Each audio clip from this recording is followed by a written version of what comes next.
गोष्टी ज्या आहेत आपल्याला मॅडम आपल्या सिलेबसचा जो काही कालावधी आहे या कालावधीमध्ये शिकवतात. एकदा हे सर्टिफिकेट कोर्स पूर्ण झाला की तुमची थोडीशी काय होईल, परीक्षा होईल, लेखी परीक्षा होईल, तोंडी परीक्षा होईल, प्रॅक्टिकल परीक्षा होईल.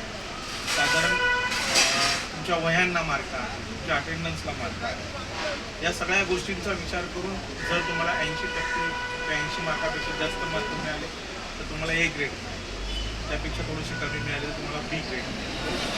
आणि हे जे सर्टिफिकेट असणार आहे ते भारत सरकारच्या पोर्टलवरून येणार आहे. बरोबर.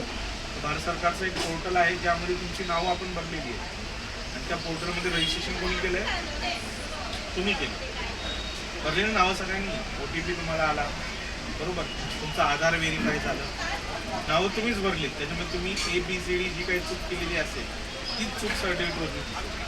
शक्यतो तसं होत नाही, पण तुम्ही स्पेलिंग टाकताना जनरली एखादा माणूस चुकला तरच ते होऊ शकतं. नंतर कोणी शक्यतो सर्टिफिकेटवरती चुका होत